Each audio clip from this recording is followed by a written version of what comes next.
আজকে আওয়ামী লীগের বিরোধী যারা আছে তাদের মধ্যে ঐক্য না থাকে, তাদের যদি ব্যর্থ হয়, আজকে যদি এককভাবে আওয়ামী লীগের এগেনস্টে দাঁড়াতে গিয়ে যদি এনসিপি ব্যর্থ হয়, যদি জামাত এলন ব্যর্থ হয়, বা শুধুমাত্র বিএনপিও ব্যর্থ হয়, তাইলেও এই সরকার টিকে রাখা যাবে না। এই তিনটি শক্তির মধ্যে, এই তিনটি শক্তি, চারটি বলবো না, তিনটি শক্তির মধ্যে এনসিপি, জামাত, বিএনপি, এই তিনটি শক্তির মধ্যে যদি কোনো বিভেদ তৈরি হয়, এটা সরাসরি directly proportionate to Awami League. যতটুকু ব্যর্থ হবে তার 3 গুণ সফলতা হবে আওয়ামী লীগের। এই তিনটি দল যত দ্রুত তারা ব্যর্থ হবে, যত দ্রুত তাদের অনৈক্য হবে, তত দ্রুত শেখ হাসিনা ক্ষমতায় ফিরে আসার সুযোগ সৃষ্টি হবে।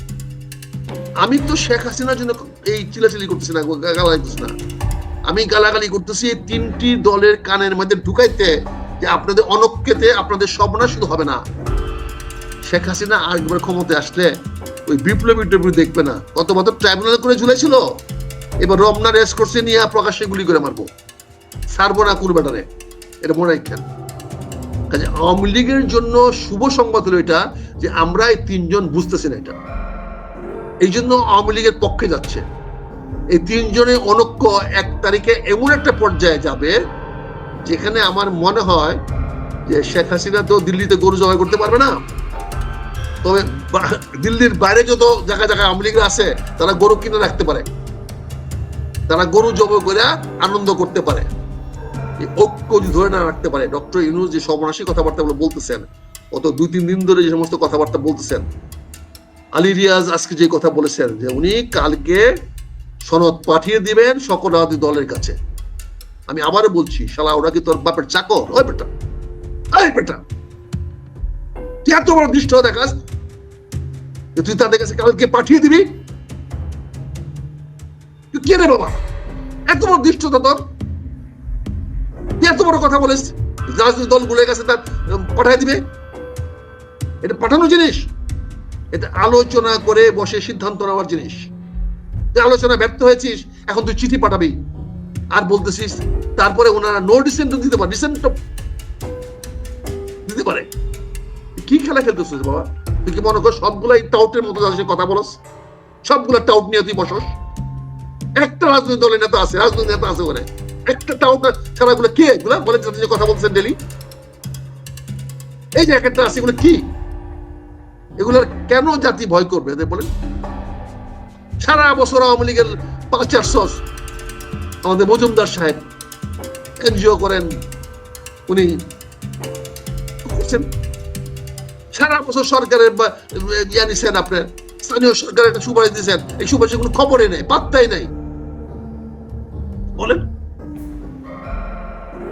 আমরা কর্তৃক আইনে আমেরিকাতে আইনে মনির হায়দারকে বসাইছেন, সে সামন করে, সে কন্ট্যাক্ট করে। বলেন মনির হায়দার যদি আসতে পারে তাহলে পিকে ভট্টাচার্য কি দোষ করছে? ইলিয়াস কি দোষ করছে? কনক সরোয়ার কি দোষ করছে? এদের কন্ট্রিবিউশন কম আছে এই দেশের আন্দোলনের জন্য? এদের ভূমিকা কি কম? তারা যে সাহসী মুখে নিয়েছে, যে বক্তব্য দিয়েছে, এই বক্তব্যের কোনো কাছাকাছি আছে মনির হায়দারের কোনো বক্তব্য আছে? বলেন।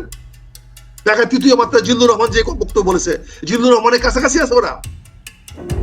জিল্লুর রহমানকে আমি ধন্যবাদ জানাই, সে সরকারে জয়েন করে নাই, সে যায় নাই, সে যেতে পারতো, সে যেতে চাইলে তাকে নিত, সে বললে তাকে নিত,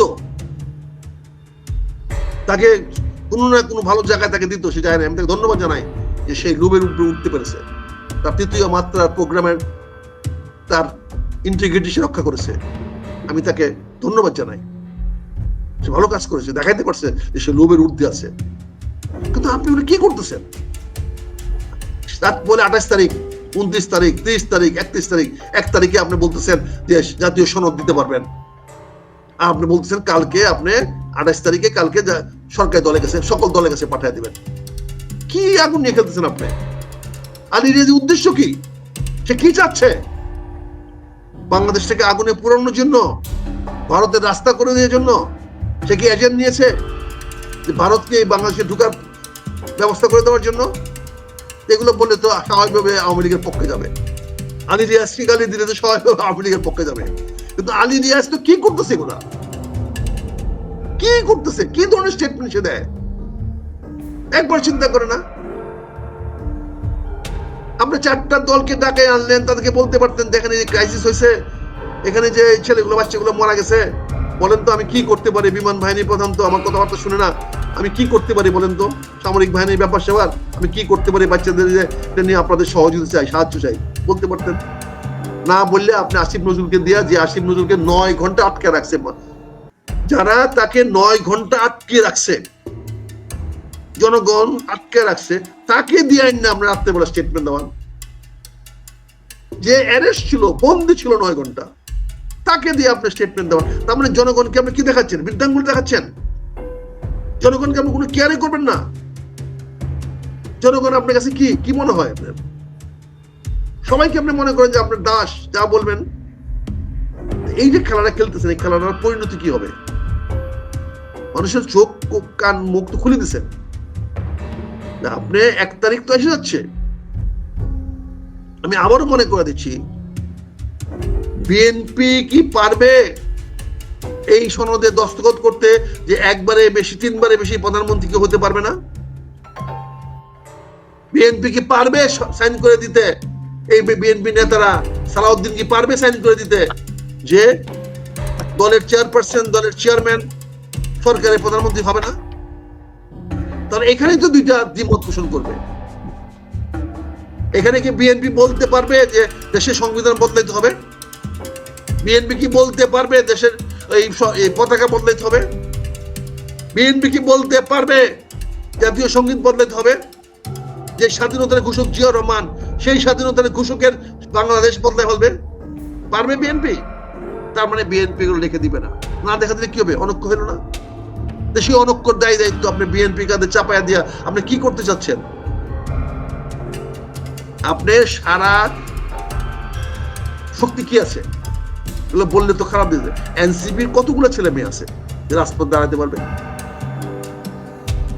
কিন্তু কি আছে, তাদের পিছনে একটা অস্ত্রধারী একটা বাহিনী আছে, আমি নাম বলবো না। এই অস্ত্রধারীরা আবার মাঠে নামবে, এই অস্ত্রধারীরা এসে দেশে একটা রক্ত গঙ্গা বয়ে দেবে, একটা গৃহযুদ্ধের দিকে দেশকে চালিত করবে, যেটা আমরা দেখেছি ইরানে, যেটা আমরা দেখেছি ইরাকে, যেটা আমরা দেখেছি লিবিয়াতে, যেটা আমরা শেষ দেখেছি লাস্টে আফগানিস্তানে, যেটা আমরা দেখতেছি ওই সৌদি আরবের এগেনস্টে ইয়েমেনে। ইয়েমেনে ওরা কি করতেছে, যে সশস্ত্র বিপ্লব আমরা দেখেছি সিরিয়াতে, যেটা দেখেছি আমরা হামাসে। এরকম একটা অবস্থা ঢাকা শহরে সৃষ্টি করে দিয়ে তারপরে আমাদেরকে কচুকাটা করা হবে।